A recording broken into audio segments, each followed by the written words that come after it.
Video को like करके आगे शेयर ज़रूर कर देना। 14वीं सदी के मुजद्दिद इमाम अहले सुन्नत सैयदी आला हजरत से सवाल किया गया कि अल्लाह के रसूल सल्लल्लाहु अलैहि वसल्लम को गाली दी गई, हुजूर अलैहिस्सलाम की शान में गुस्ताखी की गई, तो क्या करना चाहिए। ये बहुत खास बात मैं आपके सामने पेश कर रहा हूं। उस कुश्ता इश्क रसूल से पूछा जा रहा है कि हुजूर अलैहिस्सलाम को गाली दी गई, गुस्ताखी की गई, हमें क्या करना चाहिए, पब्लिक को क्या करना चाहिए, अवाम को क्या करना चाहिए। तो उस आशिक रसूल ने जवाब दिया, फरमाया मुसलमान सहीउल अकीदा उनकी तरफ इल्तिफात ही क्यों करें, यानी मुसलमान उनकी तरफ तवज्जो ही क्यों देते हैं। पहली बात तो यह है, जैसे किसी पागल की तरफ इंसान तवज्जो नहीं देता, मुसलमानों को चाहिए कि उन गालियां देने वालों की तरफ तवज्जो करने की जरूरत ही नहीं है।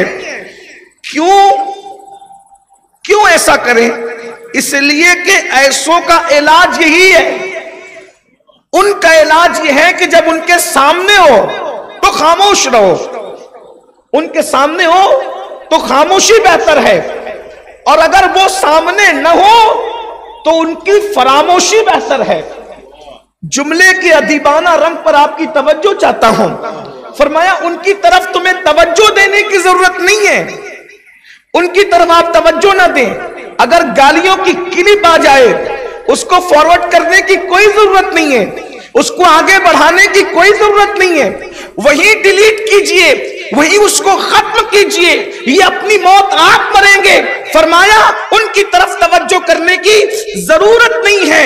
इलाज उन लोगों का ये है, अगर वो सामने हो तो खामोशी है, और अगर वो पीठ पीछे हो तो फरामोशी है, उनको भूल जाओ। अब उसके बाद फिर क्या, उनका इलाज करने का अब क्या करें। फरमाते हैं उठते बैठते हर वक्त हर हाल में अपने महबूबे बेमिसाल का जिक्र पाक इतना ज्यादा गर्म जोशी से करो कि मुखालिफ खुद ही आग में, हसद की आग में जल करके खत्म हो जाए। इलाज कितना बेहतर है कि अपने नबी का जिक्र इतनी कसरत से करो, इतनी कसरत से करो, इतनी गर्म जोशी से करो कि बच्चा बच्चा जिक्र मुस्तफा से अपनी जबान को तर कर ले।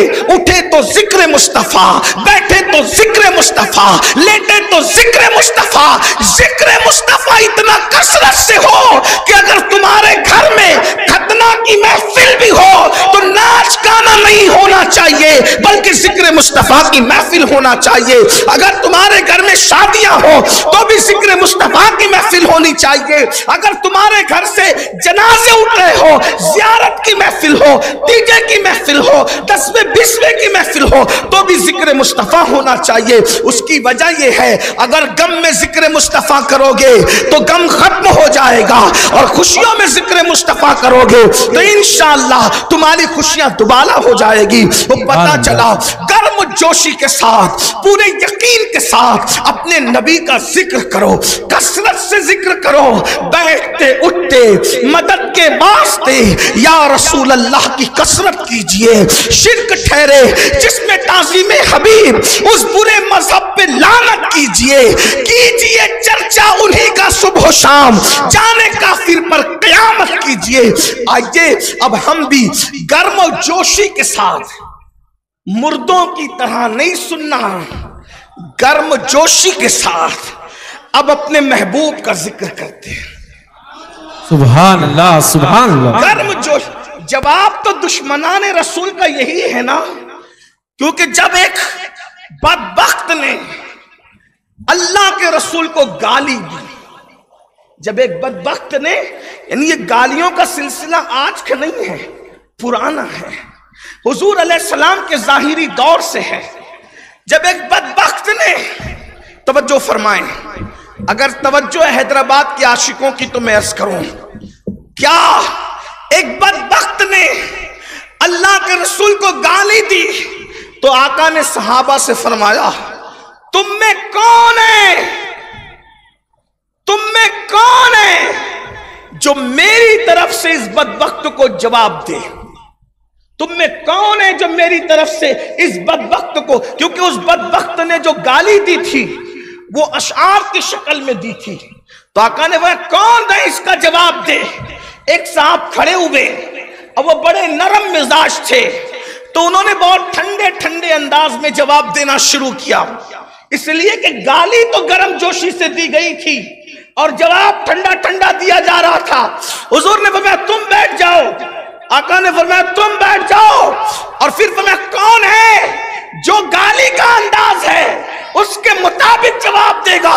तो फिर हजरत सैयदना हस्सान बिन साबित खड़े हुए और इतना करारा जवाब दिया, इतना सख्त जवाब दिया कि हुजूर ने खुश होकर कहा अल्लाहुम्मा इज्जिल हस्सान बिरूहिल कुदस, जब तक हस्सान मेरी तरफ से जवाब देता रहेगा अल्लाह तो जिब्रील के जरिए से इसकी मदद फरमाता है। सुभान अल्लाह, सुभान अल्लाह, सुभान अल्लाह। गरम जोशी भी कोई चीज है। हाँ, जब माँ को गाली दी जाती है तो आदमी गर्म हो जाता है, जब रसूलुल्लाह को गालियां दी जाए तो फिर हुजूर अलैहिस्सलाम का जिक्र गर्म जोशी से। और फिर क्यों ना करें, हमारे आका तो है ही ऐसे, हमारे सरकार तो वल्लाह उन जैसा कोई हो तो लाके बताओ ना। लोग उनको गालियां देते, मुझे हैरत है। और मैं तो लोगों को कहता हूं, पूरे हिंदुस्तान में पूरी दुनिया में लोगों को कहता हूं, भाइयों कोई जरूरी नहीं है कि दूसरे मजहब का हर आदमी रसूलुल्लाह को गाली दे। नहीं, हर गैर मुस्लिम हुजूर को गाली नहीं देता और दे भी नहीं सकता। गैर मुस्लिम गाली देते ये जरूरी नहीं है, बल्कि हमारे नबी को गाली सिर्फ वही देता है जिसका बाप एक नहीं होता और उसकी मां नेक नहीं होती। हुजूर को जो गाली देता है वो हुजूर का क्या बिगाड़ता है? चांद पे थूकने से चांद का कोई बिगड़ता है? रसूलुल्लाह को गाली देने से हुजूर का कुछ बिगड़ता है? लेकिन वो बताता है कि मैं हूं किसका, मैं हूं किसका। जब गाली दी एक शख्स ने, उसका नाम था वलीद इब्ने मुगीरा। ये मैं कोई जज्बात की बात नहीं कर रहा हूं। वलीद इब्ने मुगीरा, उसने गाली दी तो अल्लाह ने उसके 10 ऐब गिनाए कुरान में। सूरह नून वल कलम के अंदर 9 गिनाए, तो वो सब जानता था कि ये सारे ऐब मेरे अंदर मौजूद है, क्योंकि इंसान अपने आप को बेहतर जानता है, अपने आप से बेहतर कौन जानता है। तो फिर उसके बाद 10वां ऐब जो गिनाया तो कुरान ने कहा उतुल्लिम बादा ज़ालिका ज़नीम, महबूब जिसने तुझे गाली दी है प्यारे, वो तो अपने बाप का बेटा ही नहीं है, वो तो अपने बाप का।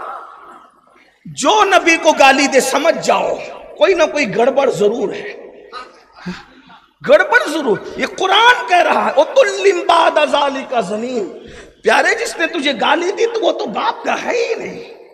तो वो अब दौड़ते दौड़ते गया और अपनी मां के सीने पे लात मार के उसे जमीन पे गिरा दिया। ये शराफत है गाली देने वालों के पास कि वो मां के भी नहीं होते, लोग इनके साथ क्या खड़े होते हैं, और मां के सीने पे बैठ गया। मैं फिर कह रहा हूं, मैं किसी एक मुल्क की बात नहीं है, पूरी दुनिया में जहां कोई हादसा हो, कोई एक मुल्क की बात, जनरल बात हो रही है, क्या उस सीने में बैठ गया। मैं तो 1450 साल पुरानी बात कर रहा हूं। सीने पे बैठ गया, बोला बता 9 ऐप तो जानता हूं, ये 10वां जो बताया मुझे नहीं पता कि बता मैं कौन हूं। तो उसकी मां ने कहा अगर हलाली होता तो मां के सीने पे क्यों बैठता? तेरा बाप नाम मर्द था जिसका नाम मुगीरा था, वलीद इब्ने मुगीरा।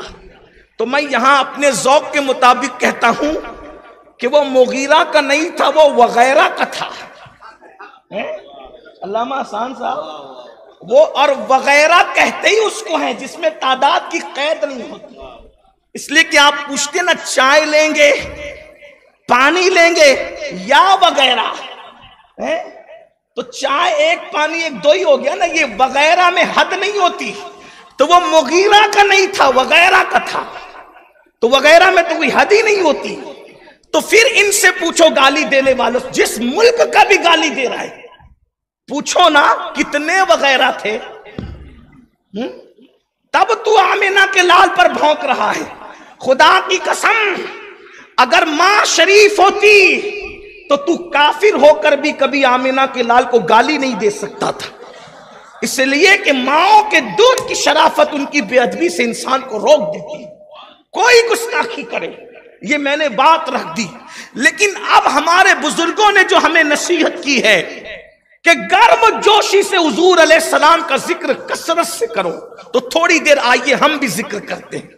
और उनका जिक्र ही करने के लिए तो दुनिया में आए हैं। दहन में ज़बान तुम्हारे लिए, बदन में है जान तुम्हारे लिए, हम आए यहाँ तुम्हारे लिए, उठे भी वहां तुम्हारे लिए। जिना में चमन, चमन में समन, समन में फबन, फबन में दुल्हन, सजाए मेहन प्यासे में नन, ये अमनो अमा तुम्हारे लिए। और या रसूल अल्लाह आपकी शान क्या है? इशारे से चांद चीर दिया, छुपे हुए खुर को फेर लिया, गए हुए दिन को असर किया, ये ताबो तमा तुम्हारे लिए। ये मरहमतें, ये कच्ची मतें, न छोड़ी लतें, न अपनी गतें, कसूर करे और उनसे भरे कसूर जिना तुम्हारे लिए। गर्म जोशी से हुजूर का जिक्र करो। अगर कोई थक गया है तो कोई बात नहीं, आइए जिक्र रसूल शुरू करते हैं। और याद रखना, हुजूर अलैहिस्सलाम का जिक्र वही करता है। सूफिया फरमाते हैं हुजूर आपको उसी वक्त याद आते हैं, पहले वो हमें याद करते हैं, वो हमें उधर याद करते हैं, फिर वो हमें याद आते हैं। अगर वो याद आ गए हैं तो इसका मतलब उन्होंने याद किया है। हम कितने खुशनसीब है मुसलमानों, पहले गुंबदे खजरा में हमें याद किया गया, तब वो हमें याद आ रहे हैं। अब आइए तो सही, अल्लाह अकबर। अंदाजा फरमाएं मेरे आका सल्लल्लाहु अलैहि वसल्लम के दीवानों, नबी के गुस्ताखों को जिक्र मुस्तफा करके जवाब देना ये अल्लाह की सुन्नत है। नबी के गुस्ताखों को जिक्र मुस्तफा करके जवाब देना ये अल्लाह की सुन्नत है। एक दुश्मन इस्लाम ने, एक बदबख्त ने मेरे नबी को गाली दी, आका अलैहिस्सलाम की शान में गुस्ताखी की, तो फिर क्या हुआ? अल्लाह के रसूल अलैहिस्सलाम के बारे में कहा कि मोहम्मद को तो उसके रब ने छोड़ दिया, बल्कि रब तो मैं कह रहा हूं, उस जालिम ने यह कहा कि मोहम्मद को उसके शैतान ने छोड़ दिया। अस्तगफिरुल्लाह, माज़अल्लाह बोलो, माज़अल्लाह, अस्तगफिरुल्लाह। उस बदबख्त ने कहा, हुजूर के दिल पर एक बात आई, क्या वाकई मेरे रब ने मुझे छोड़ दिया? कई दिन तक के वही का नुज़ूल मुनक़ते हो गया था, वही का नुज़ूल रुक गया था किसी हिकमत के तहत, तो जालिम ताना दे गया, क्या उसके रब ने उसे छोड़ दिया?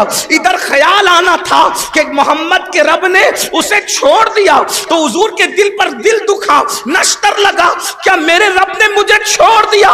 तो अल्लाह ने जिब्रील से कहा, जिब्रील सिदरा पे रहने का वक्त नहीं है, जाओ महबूब के पास और यूं कहो, वद्दुहा वल्लैलि इज़ा सजा मा वद्दाका रब्बुका वमा क़ला वलल आखिरतु खैरुल लका मिनल ऊला वला सौफा युअतीका रब्बुका फतरदा।